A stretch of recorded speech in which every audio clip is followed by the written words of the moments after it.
good. Okay. Next batch of people want to come in, please find little spaces somewhere.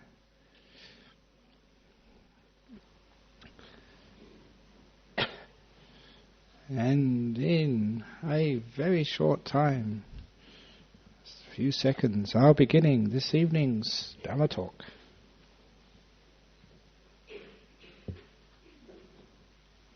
Small vehicle.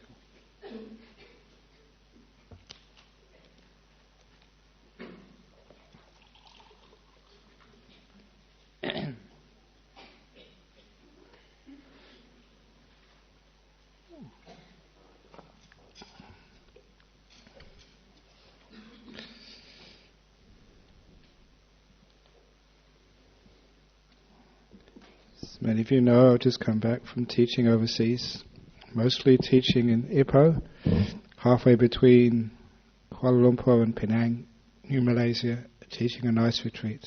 It's just so nice being a monk, having the opportunity just to go there and just meditate and do a little bit of teaching. I really enjoy this life. I even enjoy coming here of an evening just to give a Dhamma talk, whereas many people would get terrified of not only facing 300, maybe 50 people, but facing the camera as well. This talk goes all over the world. Now, many people feel that just public speaking, just in front of a few people, would be bad enough.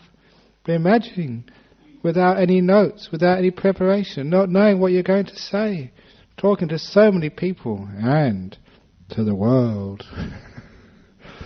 But the point is, somehow or another, in the training I've had as a monk for all these years, you just take this with in your stride. You take it with ease. There seems to be no fear or anxiety in what you do in life. And so when somebody asked me this evening, can you please give a talk on anxiety? I thought, I don't know anything about that. But nevertheless, I think I can sort of imagine and go back to my past on times when there was anxiety, and actually to understand where it comes from and how it's dealt with.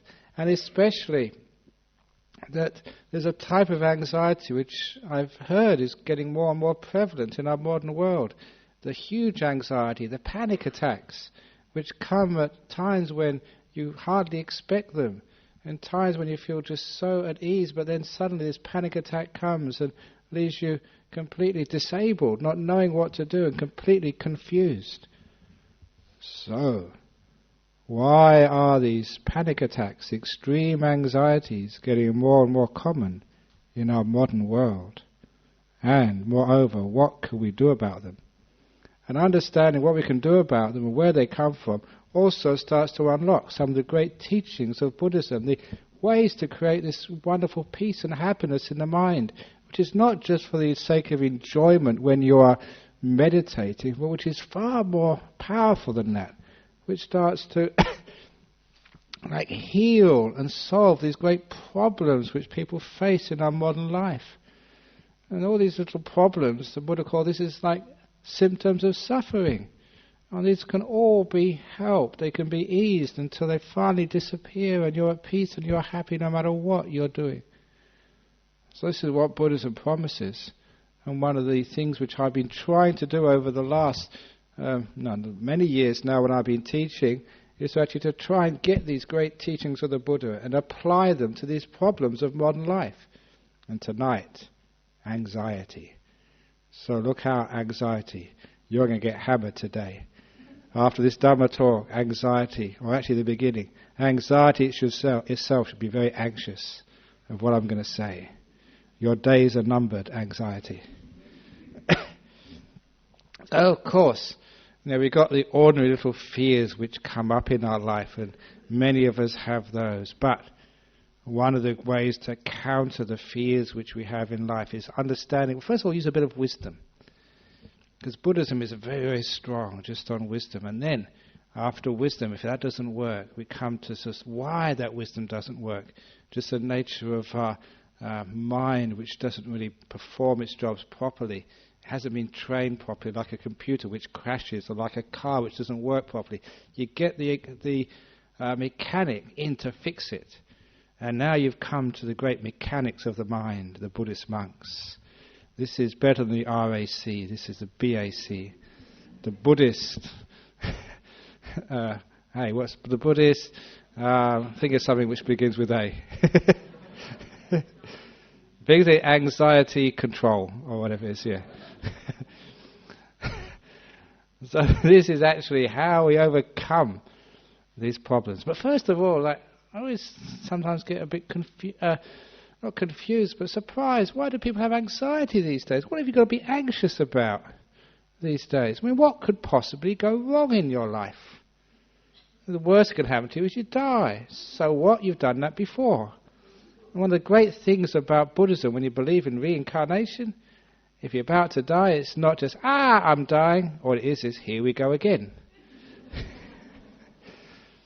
Now I mention that because one of the reasons people have anxiety sometimes is because we haven't got the proper view, the wide view.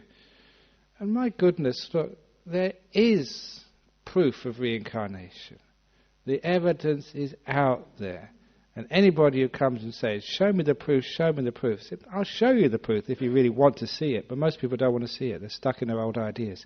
And because of their old ideas, too often it means that we have to take the consequences of that literally narrow-mindedness which sees this life as the only life. And it can be anxious then. It can be full of fear. My goodness, if you don't get it right, you've only got one shot at it. If you mess up and stuff up this life, that's it. It's all gone. You've only had one chance. But isn't it wonderful? You can always have another go next time. All of you, if you don't get the right husband this life, maybe next life you make a better choice. If you don't get any husband at all, maybe next life you can get a better one. But don't be anxious about it. Because a lot of anxiety or fear is like a limited options. We've only got limited options. We've only got a few things which might happen. It has to happen this way. When we limit our options, we limit the possibilities. Of course, that increases our anxiety. One of the things about mindfulness and wisdom, it means you've got more options. More things can happen. Okay, so if you miss your plane, how many people get anxious about missing their plane? How can you miss your plane? It's great. You can give, this is what people tell me in Singapore. If you miss your plane back to Perth, that's great. You can give another talk in Singapore. They thought it was a very good idea. That's why I told them, no, because I've got to go back. Because all the time, what they do, this is what happens in Singapore, and all the people in Singapore listen to this on the video. You keep giving me all these breakfasts, because the plane which goes from Singapore to Perth leaves in the morning. You give me all this, and they keep feeding and feeding and feeding me, hoping I'm not looking at the time. And if I do look at the time, then I say, I've got to go to the departure gate. Look, the plane's leaving in half an hour. Oh, okay. So they go there, and on the way they ask me, can I ask you this question about meditation? And can we ask you this question? And when you get to the gate, and it's only about 20 minutes, and then you go, can I take last photographs, please? Another photograph, one photograph. And it came to the place once, I was the last one on the plane once. They almost got away with their secret plan to keep me there for another day. But the point was, you don't get anxious. Okay, so you missed the plane. I did miss the plane once. I remember I was visiting Thailand. And I hadn't been there for a long time. And so, this was a monastery where I grew up in. I spent 9 years there. And so, just when I was about to go to get the plane back to come to Perth, all the monks and many of the lay people, they came to the monastery to see me off. And I had a special little, almost like a monk party. It's very hard to imagine what a monk party was, but whatever was allowable in the afternoon, that's what we ate. And then everybody had a nice ceremony. It's really nice to see you again, Ajahn Brahmavamso. It's been so lovely the last week or two with you. And have a nice time in Australia. Give my best wishes to this one. Give my best wishes to that one. And they saw me to the car and they waved me off. And when I got to the airport, I missed my plane. So I had to come round again and come back. And that's really funny. Because as soon as I came back in the monastery, they said, hey, we sent you off a few minutes ago. I said, yeah, well, I'm back again. Another party tomorrow, please. Very embarrassing. We've already got rid of you. Please go away. You turn up again afterwards. But never mind, so what? You can always get another plane the next day, or you can stay there, who cares? The point is that when we limit our options about what might happen next, that increases our anxiety, that increases our fear. Because we think, if we doesn't work out this way, then it's going to be terrible. We're not going to survive. Things are going to go desperately wrong. So when you have wisdom, you find out there's huge number of options which might happen to you. And some of the best things in life are always what happens when things go wrong. Just this evening, there was one of my friends. Cannon was a very good friend because he's the dean of the cathedral at St George's, the Dean John Shepherd. It's nice ever seeing him every now and again, asking what's going on.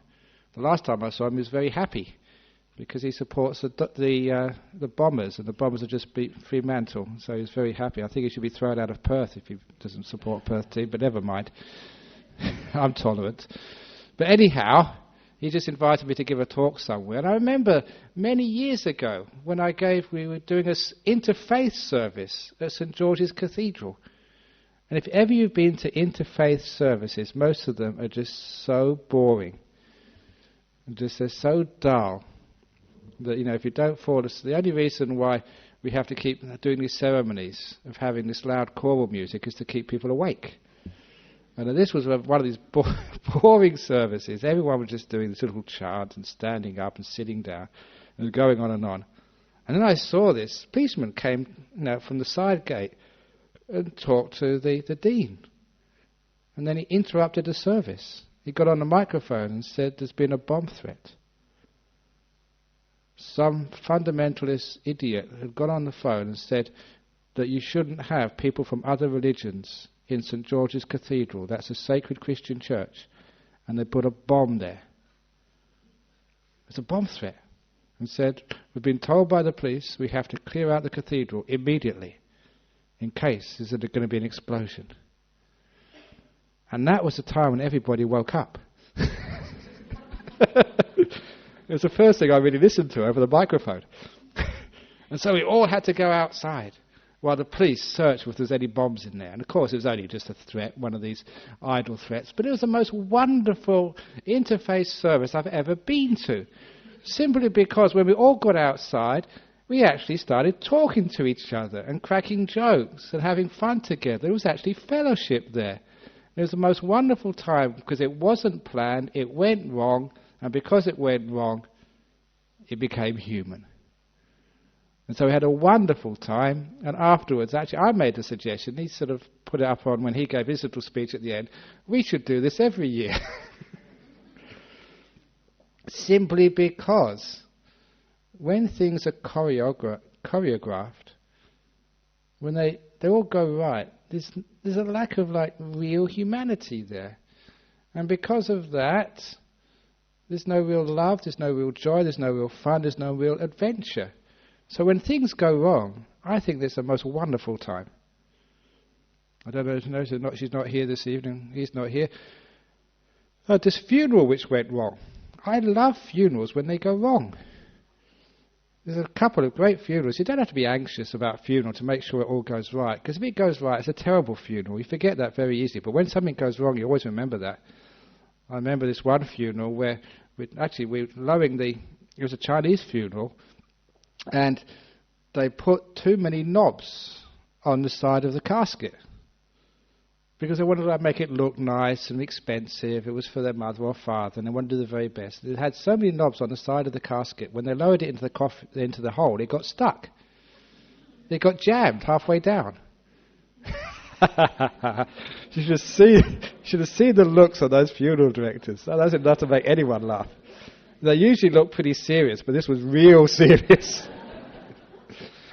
And as they were lowering it down, because I usually do a Buddhist chant as they lowered down the casket, and I had to keep doing it because when I was finished, they were still struggling, trying to get it up and down. So I went in 2 or 3 times. I kept going round and round and round the same chant to give them a chance to pull it out again. They managed in the end, thank goodness. But it was a wonderful funeral. It was another funeral which I went to that, that sometimes you go to a burial and afterwards, you throw a little bit of earth into the hole there. That's a common thing to do. This one lady, she threw sort of a bit of earth, but she was carrying her handbag, and her handbag went in the hole as well.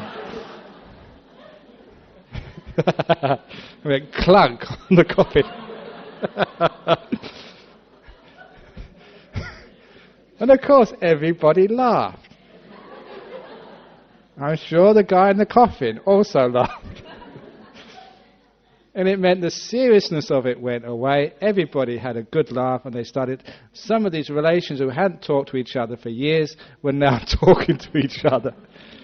So when things go wrong, I think it's really wonderful. It makes it human. So you don't have to be anxious about anything, because when it goes wrong, it actually goes better, as far as I'm concerned. It makes it a memorable occasion. What about marriages? How often, just like the bride or the groom the night before, get anxious? Actually, that's why they have to go and get drunk the night before, which is a stupid thing to do. If you were a Buddhist, you wouldn't need to get drunk. You wouldn't have any anxiety. Make it nice and peaceful and enjoy it. And if it goes wrong, again, that's wonderful when it goes wrong. If you've ever been to a ceremony where things go wrong, when somebody says the wrong thing or does the wrong thing, they forget what the name of their loved one was. I think the last marriage ceremony I did, they forgot his name. So and somebody reminded them, and everyone started laughing. And again, it was human again. It was just because of a bit of nervousness. And as soon as people start laughing, where's the anxiety? It's all gone. You can't be anxious and laugh at the same time.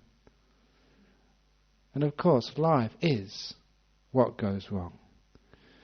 Now, I've known this for a long time, because I like to try and make people laugh when they're in sort of critical situations, to actually crack a joke every now and again, simply because it takes away all the nervousness. And I even did this when I was a school teacher. Because as a school teacher, I was only a school teacher for a year, became the time when it was the time for the examinations, the end of the year examinations. And I actually had to set one of the exams in maths. So the headmaster said, you've been teaching a couple of classes in this year, all year, you set the test paper. So I set the test paper, maybe because I was a bit rebellious even then. I put a joke in the exam paper. And I thought the headmaster would really sort of send me in the corner and give me lines or something for putting a joke. But he actually encouraged me. He said, great, do this. And so I put a joke in the examination paper, simply because I know what it was like being a kid going to school and facing examinations at the end of the year as if it was a matter of life and death.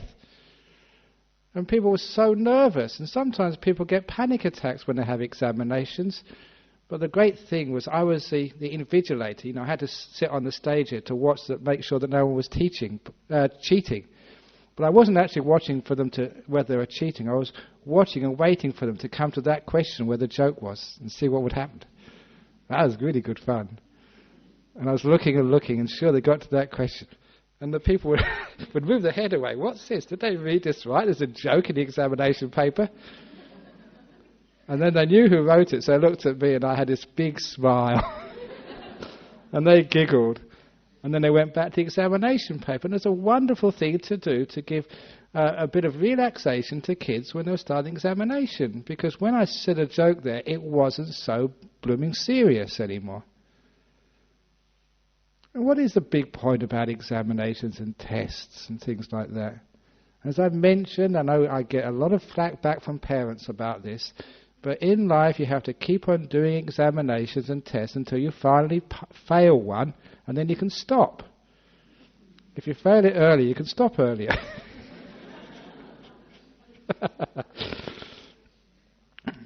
So that's how I look at the different options in life. So what happens? It doesn't matter what happens. There's always a way around it. And there's always something interesting and useful which comes out of things. So the first thing about anxiety and fear is actually give yourself more options. So there's not that it has to happen this way. It must happen this way. And if it doesn't go this way, if it doesn't go as I plan it, then it's going to be terrible. It's going to be a disaster.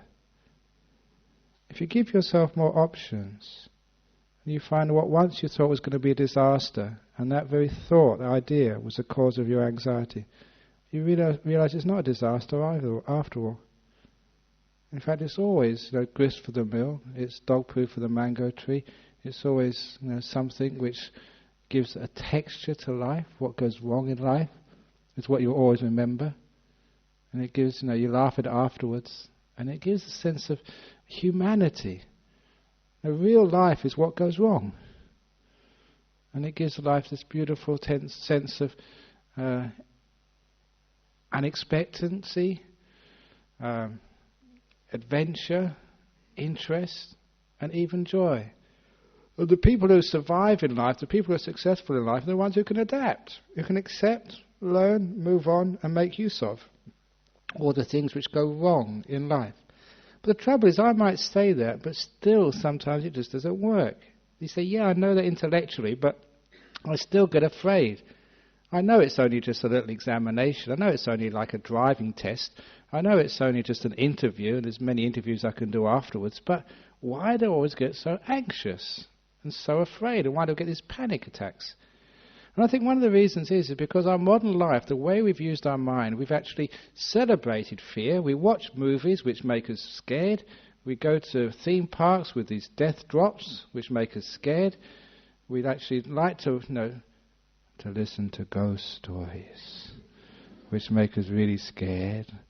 Shall we turn down the lights now and tell a ghost story? No, we've done that before. The point is that we make ourselves so scared, and our media sells fear, and because of that we've actually cultivated this anxiety, as if it's anxiety is the only way we can feel alive, that we can actually feel we're doing something, that we are something, as if like anxiety feeds a sense of being. And that's exactly what the Buddha actually said. That sometimes when we're afraid, when we have anxiety, it gives us like a cause and meaning to life. Which is why that some people, they like to climb Mount Everest. Why do they want to do that for? They just scare themselves. Why do they want to sort of drive these fast cars or fast motorbikes? What do you want to do that for? What do you get out of it? Just, this feeling of being alive, being alert. Why do some people like to join armies? Why do people like to go into where the action is? And sometimes people like fear. And those are extreme cases of people who seek out fear in the very dangerous parts of our world, or those dangerous experiences of the world. And because people, you can see that in, those are extreme people, see that in yourself, that sometimes you look out for fear, you seek fear. Why is that? A lot of times it is because we're afraid of peace. We're afraid of sometimes security, think we're dying in that security. Yeah, there's part of us which is dying, but another part of us which is really growing, the peaceful part of us, the kind part of us. We like to have fear because we want to run away from something. We like to have anxiety. And because people cultivate that so much in the world, sometimes they cultivate it and it becomes their stress. Sometimes people say, why do people have stress? Because they want stress. They're afraid of just relaxing and being peaceful. They think if they're not doing anything, if they're not living life on the edge, then what's the point? Again, it's because they don't know what the point of life truly is. And the point of life, you should know, is like that beautiful peace, that stillness, a place where compassion, real kindness, can truly grow and can spread out to others. But you don't get that peace and that compassion through anxiety and fear. You understand that actually fear, anxiety, usually creates a lot of aggression, even violence. Aggression with your mouth, and also violence with people's fists and guns, all coming from fear. And why do we have that fear? Because we like that fear. We feed on that. And because we feed on that, that for some people, they've been feeding their mind with fear and anxiety for so long that sometimes it goes over the top. And people told me of what panic attacks truly are, which can happen in a supermarket, which can happen at home, which can happen when you're just sitting here in a Buddhist society when there's nothing to be afraid of at all. Of all places in the world, this is the most safe, calm, peaceful place you can possibly get. But still people get these panic attacks. Why? All it is some conditioning from the past. They've been building up this fear. They've been building up the momentum, and it's just waiting to burst forth like an avalanche, like all this snow of fear deposited on the side of the mountain, and just a small trigger is all it takes. An insignificant event. And the great panic attack falls like an avalanche, completely out of control. Once you see where the cause lies, it's not the cause of just before that panic attack came. It's what you've been doing the whole of your life. The days and the months beforehand. The stressful life. The worry. People like to worry.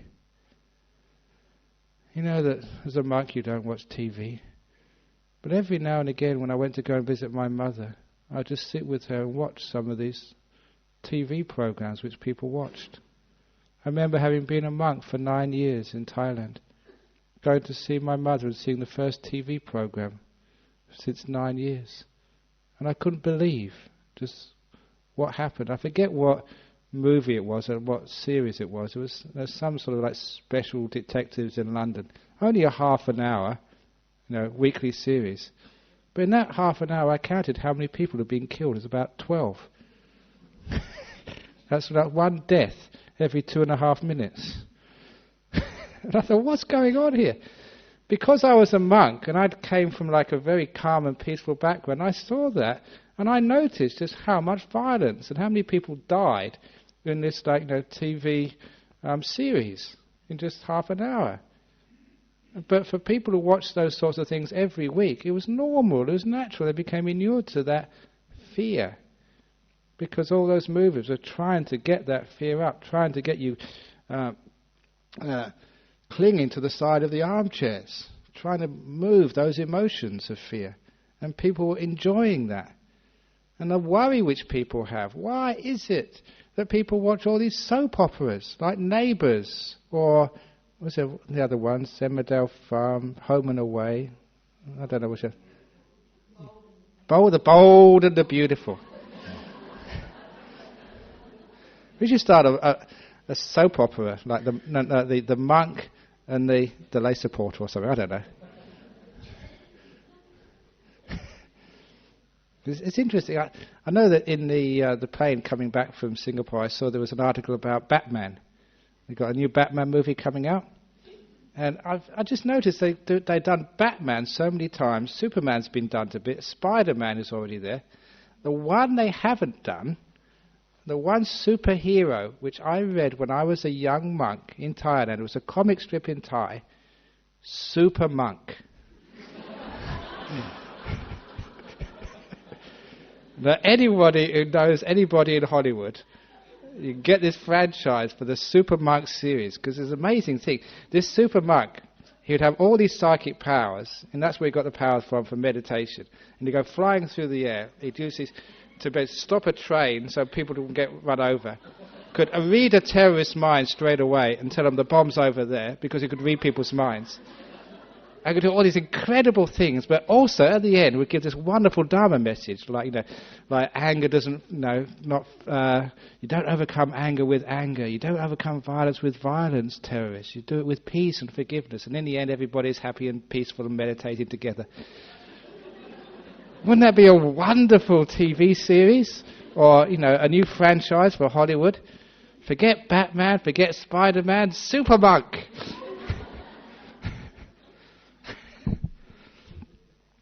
So anyway, how did I get onto that for fear?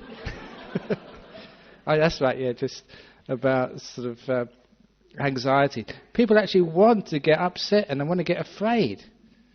Now, okay, that's all right in sort of moderation, but I think it's because that we see so much frightening things, whether it's on the TV or in the newspapers or whatever else, because we feed on such fear. For many people, their fear tolerance gets so overwhelmed that sooner or later, just that the way of looking at the world becomes fearful.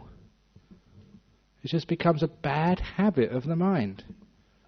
And we see fear where there shouldn't really be any fear whatsoever. And because of that sometimes people just go over the limit and they get into panic attacks. So how do we stop that? If you're someone who has panic attacks, instead of watching those violent movies, or those ones which make you really afraid, the terror movies, You can just watch, Friday night at Dhammaloka live. Watch a video of Ajahn Brahma or Sister Wayama or something like that, because it calms you down, makes you peaceful and still. So when you actually train yourself to see beautiful things, like go to the beach, search out for peaceful things, for calming things, not for exciting things, not for things which get your adrenaline running. Don't go to sort of these speedways or Formula One or something. There's always a car turning over in flames. And instead of doing calm, beautiful things. And if you start doing calm and beautiful things, or just listen to calming, beautiful music, you're actually reprogramming your mind against that excitement and that fear, which will calm you down. And if you really want to go deeper, then do the Buddhist meditation, which actually gives this beautiful perspective. Most people, I've found, have calmed their panic attacks by simply sitting down and just making the mind rested. Leaving the mind alone, calm down. Give yourself a few moments of peace. So the mind isn't always just looking for fear and feeding on fear as a way of life. Now, how many people actually feed on that excitement of fear? On fast cars? On fast monks? That's me. So, when we understand that's actually where that comes from, actually you can start doing something about it, to have a more tranquil, more peaceful life, to look for that tranquility, look for that peacefulness, to reprogram your mind. But if you're stuck for the time being and you have panic attacks, you're anxious, there's another way, and I just mentioned it, this reprogramming the mind business. I've had great fun teaching this over the last 6 months or so. It's almost like the flavour of the month at the moment, just how to reprogram your mind. If you're someone who always does get these anxiety attacks, and find out roughly what the triggers are, when you're going for an interview or you're meeting a new person or you've got a new client or you have to sort of go on an aircraft for the first time, whatever it is, which is you think is going to make you anxious. If it's become your habit, you can't do anything at the time. You can't say to yourself, if this is your habit of mind just before you get on the plane, I'm just being stupid. No, planes don't drop out the sky these days. Why am I getting anxious? You find that make you more anxious. You try and control that force which has become a habit in you. At the moment when anxiety comes up, it's a habit. You can't do much about it. What you can do is before the emotion comes up, that's when you can do something. It's what I call like programming your mindfulness. And I've been using this so often in so many different ways of people's problems in their life. The important thing about programming mindfulness is you choose a time when there's not a problem. Not when you're facing anxiety, but when you're a long way away from it. Because this was the meaning of this old Chinese proverb which I heard a long time ago. They say, love the tiger, but at a distance. Love the tiger, but at a distance. And what I thought was make sure that your physical distance a long way from the tiger when you love them. If you go close and try and pat them on the head, you might lose your hand. And a lot of other parts of your body as well. So loving the tiger at a distance, well, first of all I thought it meant a geographic distance, space. But I thought, no, what that means is time. So love the tiger, the problems of your life. But not while you're facing them, because when you're facing them, you become a creature of habit, you react in the old ways. A long time before that problem is going to arrive, then you start loving it. You act when you're rested, when you're relaxed, when the emotions aren't strong and aren't overpowering you. I call this programming mindfulness. So if it's a case of anxiety, when you're relaxed, when you're rested, when there's no problem on the horizon at all, you simply say to yourself 3 times, when I'm in that situation, I will not be afraid. When I'm in that situation, I will not be anxious. Whatever the words are, which means something to you, telling yourself, I will not be anxious when that happens. And you leave it. When you listen, when you're relaxed, when there's no sort of agitation of the mind, that program goes in. And it's incredibly powerful. And this is why I've been telling it to so many people. Do it yourself therapy, I call it. Because what it means is you put that information in and you'll be surprised what happens. You're in that situation, it starts to happen and unfold, where usually you'd go into this old habit of fear and anxiety and control, and instead, because of this program you put into the mind earlier on, that comes up, it becomes an automatic response. You take the new path. I will not get anxious. And then you just relax. The point is, at the time, you can't do anything. You have to put in that program hours beforehand. It's called Ajahn Brahm's anti-anxiety virus. The antivirus for anxiety. You can go into your computer of your mind, your emotional world, and stop these terrible worms of anxiety which eat away at your happiness. And very often, not often, but almost always, it works so well. You're just reprogramming your habits, because these are habitual responses which sometimes we make.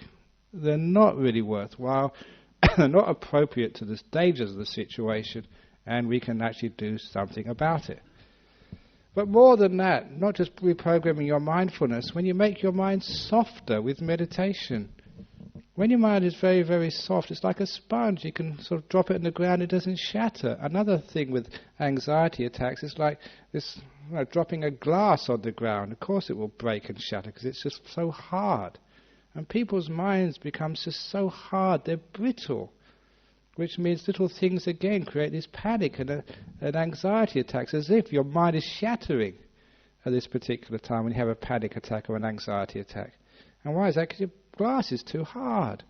Your mind has been too stiff. Soften it, for goodness sake. Which is why we meditate. Just make the mind so soft and nice and be kind. And be so peaceful and gentle. This poor little mind, you've given it such a hard time. Oh, you poor little thing, you've made you work so much, and you're so asking and demanding of this mind. Oh, you poor. So if you can do something like that to your mind, you give it so much gentleness and peacefulness, it starts to relax. A little bit of kindness, gentleness, loving kindness, compassion, care, well-wishing, gentleness. That does an enormous amount to soften your mind. How many times are we just so hard and so absolutely cruel to ourselves, pushing ourselves so hard? No wonder we get so stiff inside.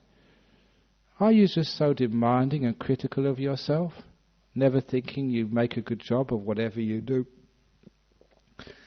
Sometimes we're just so critical of ourselves, we push ourselves so hard, we demand so much of ourselves, our mind gets so stiff and hard, it's so brittle that one more little thing which goes wrong and we explode. The symptoms of a hard, brittle mind are anger. When you get angry at other people, when you lose your patience, it means your mind isn't soft enough, it's got too hard, so you need to soften it a bit. And if you soften the mind a bit so it's nice like sloppy clay, so it just goes all over the place, people can punch it, it never leaves an impression on you. It'll be something like that, nice and soft and gentle and peaceful. And you can do this. And that's why sometimes people get upset at monks and we just forget about it. And sometimes they come up and ask forgiveness afterwards. They ask forgiveness for what? Don't you realize what I said about you? No, I never heard it.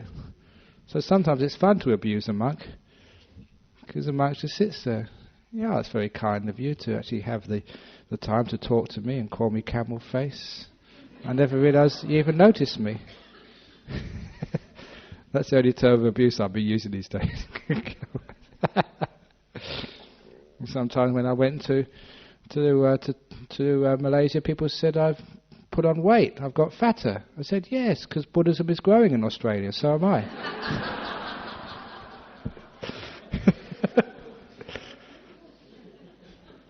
So in other words, you don't take offence. You just... So whatever happens,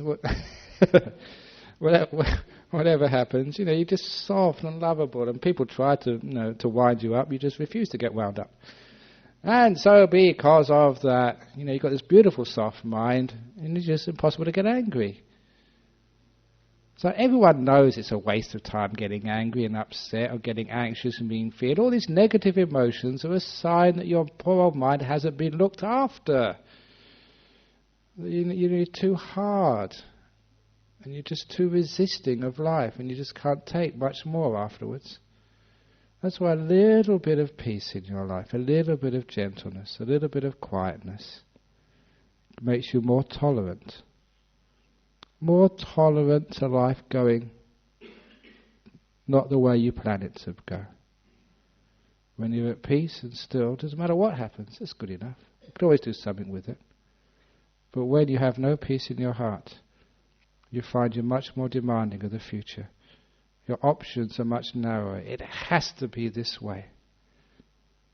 Because you've got no softness and tolerance. So you find when people just do lots of peaceful, gentle, quiet meditation, get so relaxed, so still, you can't get anxious, you can't get angry. You can't get upset about anything anymore. That's why my monks in my monastery, they know this. I should have told them, but they always, when they want to ask for something, they want to ask to go here or to buy this or do that, they always actually look at me and find out when I'm nice and peaceful and soft and kind.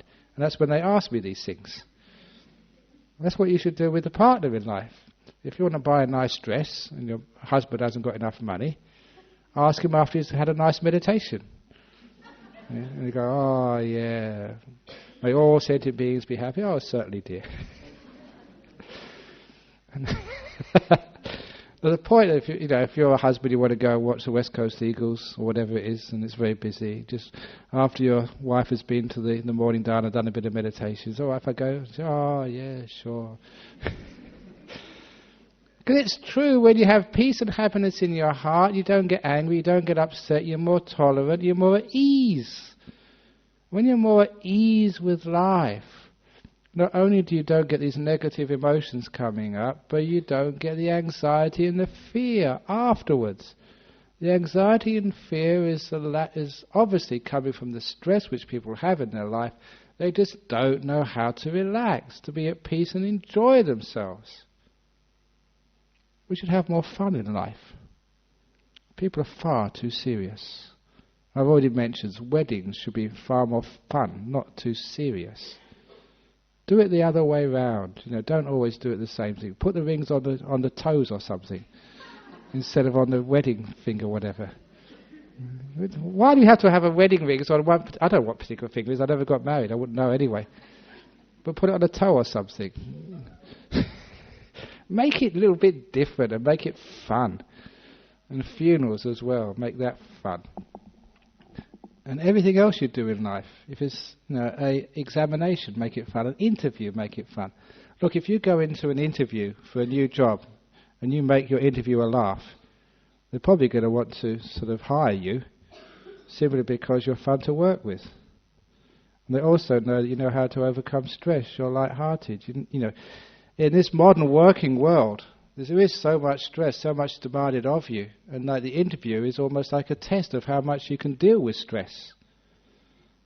And if you can be really relaxed in an interview, then maybe that might be giving the message to your prospective employer that this guy, this girl, is so relaxed in an interview, maybe they know how to cope with the stress in their working environment. Maybe they can work hard because they're relaxed. So when one can learn how to relax in that way, by training your mind in meditation, and please never think that meditation is hard work. It's completely opposite of hard work. In the retreats which I've been giving over in Ipoh, I keep on saying this, always look at that temple, when Ajahn Brahma is a teaching retreat, it's always called Club Med. Club Med Ipoh, Club Meditation Ipoh. Simply because it gives people the idea that this is fun, this is relaxation, this is like a holiday. And if you understand that meditation is not hard work, completely the opposite, stopping, not doing anything, not trying to get somewhere, not trying to control things, that's what you do in work. And that creates the stress which creates the anxiety. How many of you have been working just hard all day, trying to do something, trying to sort of meet some sort of goals and people's expectations? It's so hard. And if you carry on like that in meditation or in any religious spiritual path, you are going to get more stressed out. You're going to get more anxious. But if you can actually just relax in meditation, even if you fall asleep, don't get anxious about falling asleep. You're allowed to fall asleep when you meditate. That's why I tell people on retreats, if you get tired, then go and have a rest, lay down. We call that in Buddhism meditating flat out.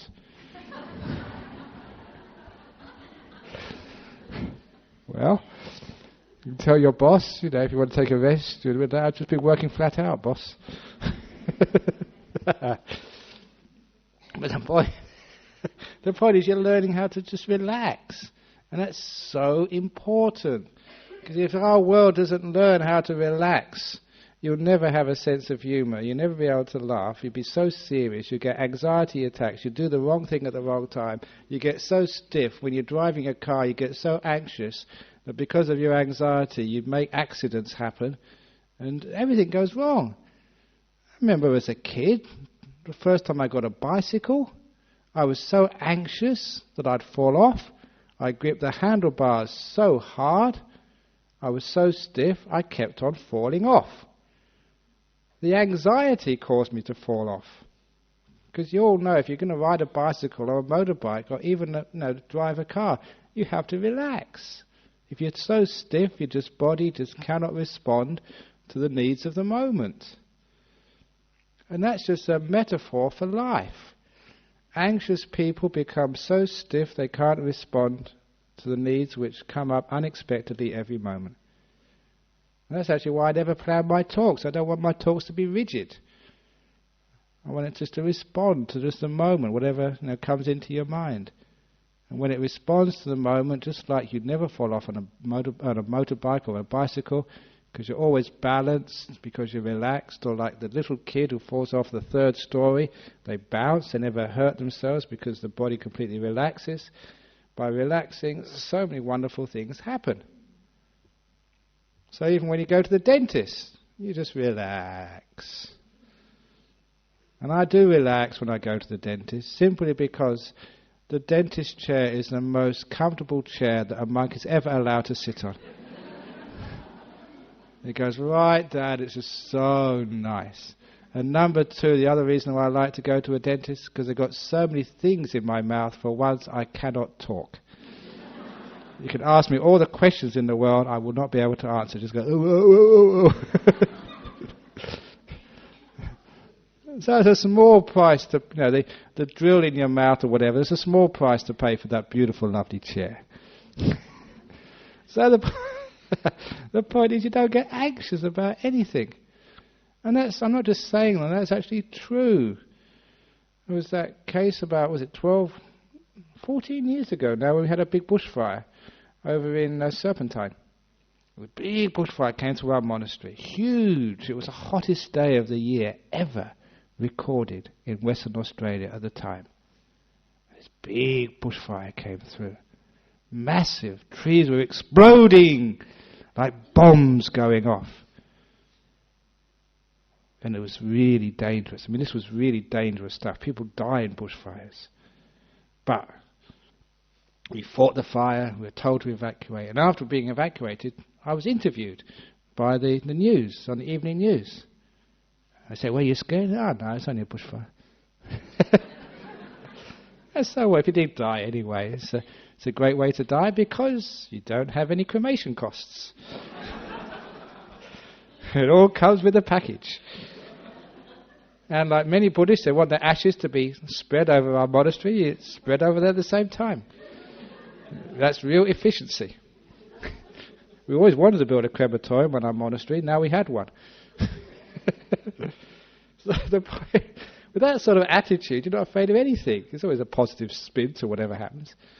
But the interesting thing was that person who interviewed me, they called up a couple of weeks later.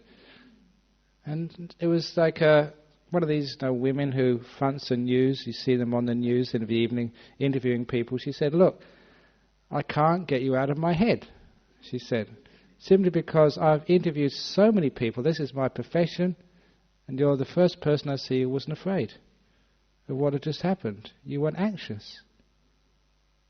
And for me it was just normal, but that was the time when all my training in meditation and Buddhism, someone saw that and saw what had happened when you were in a tough situation, in a life-threatening situation. You just weren't anxious at all. And she noticed that and thought it was really weird and strange.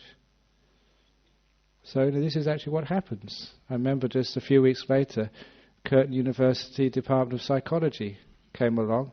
They gave us interviews, each person who'd been in a fire, to see what our stress was and the traumatic results of what happened. I think they threw away those reports afterwards because they just didn't compute. Because most monks, you don't get trauma from these things. You just let them go. You don't have anxiety attacks. You don't wake up at night thinking of fires. I just have a nice night's sleep. I'm not going to spoil my night's sleep just for thinking about a blooming fire. No way.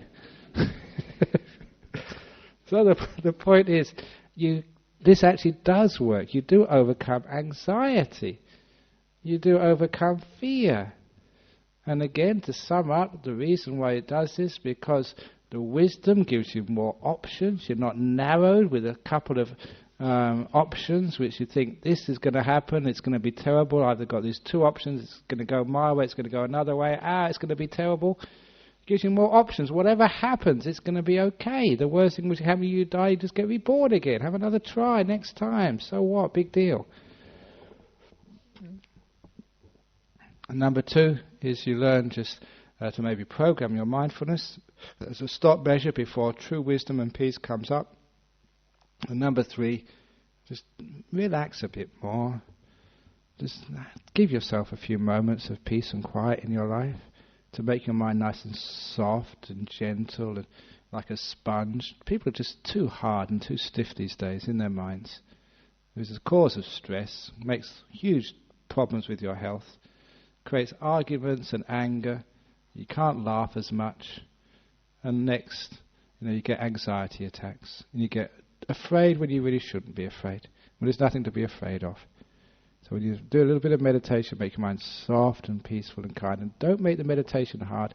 Soft and kind, peaceful meditation. The gentle meditation. You'll find that those panic attacks, they just don't come up. They disappear. You're free of them. And you find what usually would make you afraid, it's just no need to be afraid. You're soft, and that soft means you're tolerant. Life can poke you, and it leaves no dents. Life can hit you, and you don't shatter. Whatever happens in life, you go through life like this soft, bubbly, nice little ball of fluff.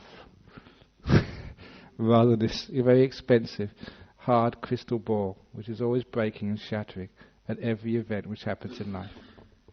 So, that's a little advice on how to deal with anxiety in your life. Thank you. Thank you. Okay, now, any questions about anxiety? And don't be anxious to ask questions. Anyone got any questions or comments about anxiety and panic attacks? Yeah. Yeah, about a few months ago, Sri Lanka.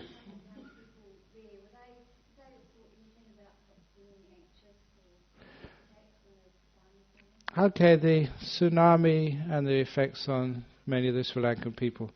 I was only there for a couple of days, so I can't really go from personal experience, but I do know from general experience that many people who live in the third world countries can cope with such trauma much, much better than we in our Western countries. And I know from the governor of Kandy, who I met and talked to, he said, please tell people not to send any more therapists and counsellors. And that's what he told me. So obviously the reason was, he said, the Sri Lankan people, especially the poor people living on those coastal communities, they had their own ways of dealing with the problems because they lived so close to life and death. And they knew tragedy as part of life, whereas people in the West get so insulated from such things that when it happens it becomes more shocking to us. They're more accepting of these things and they learn to cope. So he said that, there's obviously a few people who didn't cope, but the vast majority of them were doing fine, thank you very much. They didn't need counsellors, they needed food, they needed clothing, they needed housing, that's all. They needed to get their life back together. But physically, emotionally, they were fine. And I think I've seen that in many other sort of countries. The simple people, because maybe they aren't exposed to home and away, and the anxiety levels are very low. I don't know. I'm going to get into trouble with any TV corporations today. Yeah. So they were sending people along to the monks for trauma counselling. Please leave me alone. I'm now going to get an anxiety attack. I'm never going to get any sleep tonight. No, it's actually true, because all these. One of the reasons why we do have religions like Buddhism, especially the old traditional types of Buddhism, because they worked. It's like almost like a natural evolution. If any of these teachings weren't really sort of helpful, they just disappeared. Especially like Buddhism, when it wasn't imposed upon anybody, it was just like a natural vegetation, which wasn't planted, just grew by itself. And look, this. Who was it? Somebody came to my monastery. Oh no, it was this story about this guy who was years ago in Thailand, and this is our monastery in northeast Thailand. Visitor came. He was a Thai man, and he came to see me. He asked if he could stay in the monastery for a few days. And I wasn't the abbot, but I was, the first one he saw. So I said, I can't see anything wrong with that. You can stay over here. So he stayed there. He kept himself to himself, but he came to all the meetings, but never really talked to anybody. And so after 3 days, he wanted to go home. So because I was the one he first met, he came to me to ask permission to go home. So I said, sure. But why did he come here? I asked him. Because you're not really interested in talking like Buddhism with the monks. You haven't been doing much meditation. Why did you come here? What he said, look, before I came here, I had this terrible argument with my wife. So I came to the monastery for 3 days. Now I feel better. I'm going home to see her. That's what I call Buddhist trauma counselling. Sometimes you don't need to answer people's problems.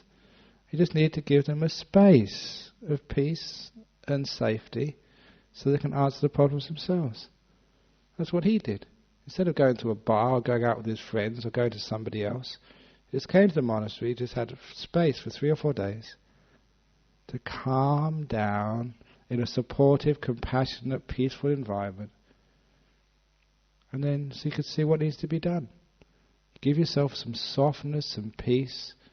His mind became like soft and fluffy, and all those things which he got arguing with his wife about was a big deal anyway. She's my wife. There's only small things, the chicken and duck story. We argue about the stupid little things, and so we saw that when his mind became soft. So give yourself a little bit of peace, and all your anger just disappears.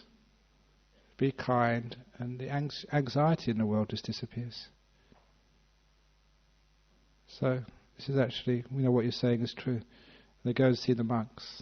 But the monks don't really do anything.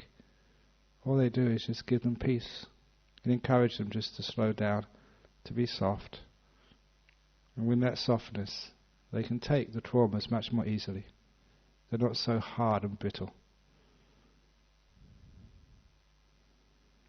Any other questions before we finish off for tonight? Yes. How do I overcome about disappointing people who depend upon you? By realizing that the more anxious you get, the more likely you are to disappoint people. To realize the anxiety is actually contrary to its origin. Because you don't want to disappoint people, you get anxious. Because you're anxious, you don't perform to your top limit, and therefore you do start disappointing people. So a little bit of wisdom comes up, say that the anxiety is self-defeating in that way. You're trying hard to do your best, and because you're trying too hard and getting anxious, you're not meeting your potential. It's just like I saw the paper today. Leighton Hewitt is playing in the tennis. If he gets really anxious, he will lose. Every sports person knows you have to relax to be able to play your top game. But the more anxious we get, the more fearful we get, the more tense we get, the more likely it is we lose.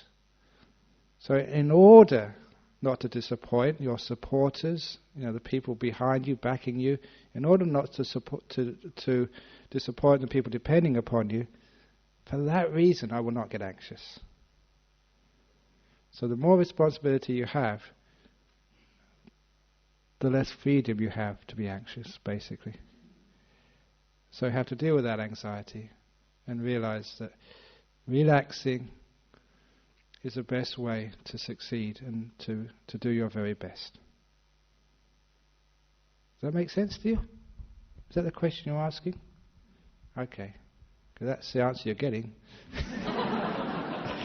And I don't care about disappointing you.